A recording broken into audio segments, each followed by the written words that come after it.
The stone was sealed, and King Darius could not sleep because he realized too late he had just signed his friend's death sentence. Deep beneath the palace, inside a cave built for execution, Daniel was alone. No weapon, no escape, just darkness and the sound of lions breathing. This was supposed to be the end.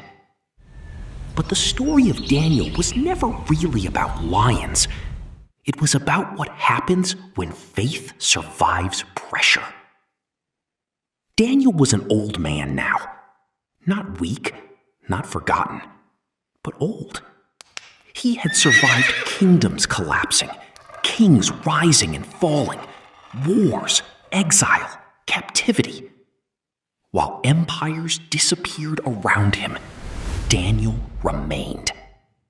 And that made people nervous, because no matter who became king, Daniel always rose. The new ruler, King Darius, noticed it immediately.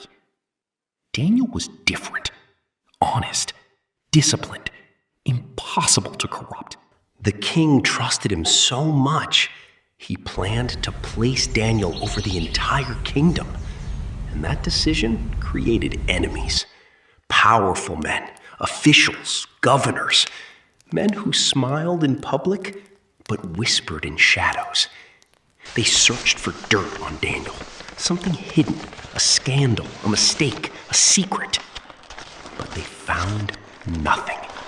No corruption, no lies, no greed, nothing. And that frustrated them even more, because the one thing they hated most was a good man they could not control. Then one of them realized something. If we cannot trap Daniel through politics, we will trap him through his faith. And suddenly, they had a plan.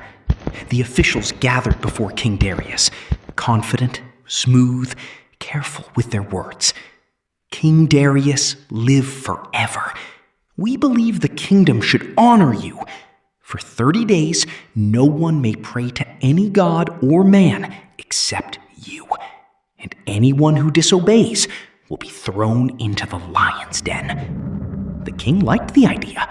A kingdom united around loyalty, pride disguised as policy. And without realizing it, he signed the decree. One signature, one law, one trap. And the moment the ink dried, the officials smiled, because now they had Daniel. Daniel heard about the decree. He knew exactly what it meant. This was not politics anymore. This was personal. They wanted him cornered, silent, afraid. But Daniel did something extraordinary. He went home, opened his windows toward Jerusalem, just as he had always done, and he prayed. Not secretly, not dramatically, simply faithfully. 3 times a day, just like before. That detail matters, because Daniel did not suddenly become brave when danger arrived. He had been faithful long before the crisis came. And now, The trap snapped shut. The officials burst into his house and caught him praying, exactly as planned. They rushed back to the king. Did you not sign a decree that anyone who prays to another god must be thrown to the lions? The king answered carefully. The law stands. Then they delivered the final blow. Daniel has ignored your command. The moment Darius heard Daniel's name, his face changed. Because suddenly, the king understood. This was never about loyalty. He had been manipulated. And the man about to die was the one man he respected most. All day, the king searched for a loophole, a way out, a technicality, anything. But the law of the Medes and Persians could not be reversed. Night was coming, and the sentence had to be carried out. Daniel was brought forward. The palace, silent. Torches flickering against stone walls. The lion's den waiting below like an open grave. The king looked at Daniel, and for the first time, the most powerful man in the kingdom sounded hopeless. May your God, whom you serve continually, rescue you. Daniel said nothing. The guards lowered him into the darkness. The lions moved below, shapes shifting in the shadows. The stone was rolled across the entrance, sealed, locked, final. Above ground, the palace returned to silence. But King Darius could not rest. No music, no food, no sleep, because somewhere beneath his kingdom, a good man was waiting to die. And down in the darkness, Daniel waited. The air smelled of dust and animals. Heavy breathing echoed around him. Low growls vibrated through the cave walls. One lion stepped forward. Then another, eyes glowing in the dark. Closer, closer. This should have been the moment the story ended. But heaven had entered the den. Because suddenly, the lion stopped. No attack. No violence. Just silence. An angel stood in the darkness, and the mouths of the lions were shut. Not by chains, not by force, but by the command of God.